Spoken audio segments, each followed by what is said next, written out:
Congressional investigators just leaked a ton of information about Matt Gaetz and specifically what they're looking into around his behavior. And just to give you the bottom line up front, what it boils down to is, you, my friend, are royally...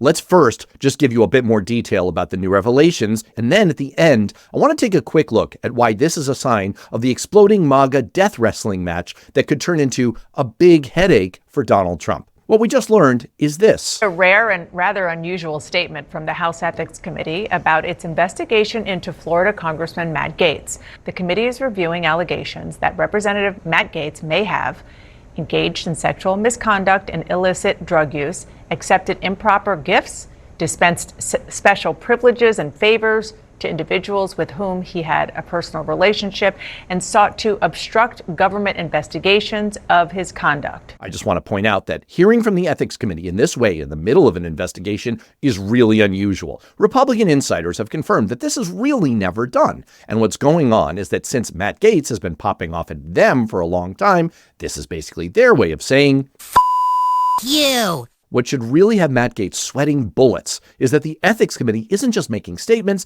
they are leaking specific and damning details about exactly what they're looking into. Sources tell ABC News the committee has interviewed at least a half a dozen women who allegedly attended parties where the Florida congressman was also present and who were paid by Gaetz' one-time close friend Joel Greenberg, who pleaded guilty to wire fraud and sex trafficking a minor. ABC News learning the committee has obtained Gaetz' Venmo records. Sources say one woman testified that a Venmo payment from Gaetz was for sex. Others saying they were paid to attend parties with Gaetz that featured drugs. Can we all just agree here that these allegations aren't that surprising, given what we know about Matt Gaetz' repugnant and degrading views about women? Why is it that the women with the least likelihood of getting pregnant are the ones most worried about having abortions? Nobody wants to impregnate you if you look like a thumb. But let's talk about what this means for Trump and the whole MAGA Republican crowd. On one level, of course, it's right on brand for all of them. The House Ethics Committee confirmed that it is reviewing allegations that Florida Congressman Matt Gaetz may have engaged in sexual misconduct, used illicit drugs, accepted improper gifts, dispensed special favors to friends, and attempted to obstruct government investigations into his conduct. Said Trump, he's like the son I've never had. But when you think about it, the whole thing becomes a tangled web of vendettas and grudges and anger and knifing each other.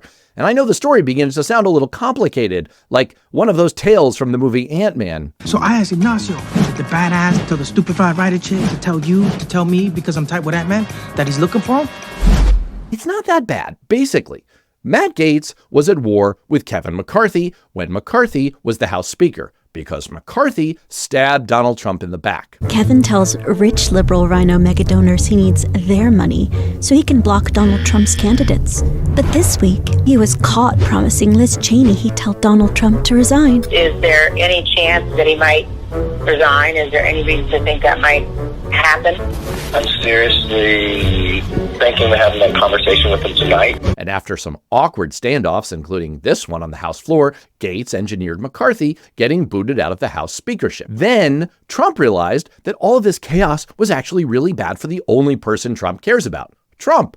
So he shut down Marjorie Taylor Greene's attempt to keep the inter-MAGA fight going against the new Speaker Mike Johnson, calling Marjorie Taylor Greene a 100% distraction, unwanted, and just stupid. One of his insiders said, "We're not going to get trapped into this cycle of bullshit that comes out of members of the House like her." But now, Trump's ally Gaetz, one of the most visible people in the MAGA movement, is drawing headlines for some awful crimes against women, which is not exactly a topic Trump wants brought up since the former President Donald Trump and the civil trial brought by E. Jean Carroll, an allegation of a rape. We have now learned that there has been a verdict in that lawsuit and that former President Donald Trump has been found liable for sexual assault. And of course, somewhere, somehow, Kevin McCarthy has got to be laughing about Gaetz's downfall. The bottom line is this is a giant headache for Donald Trump, not to mention a giant headache for Matt Gaetz.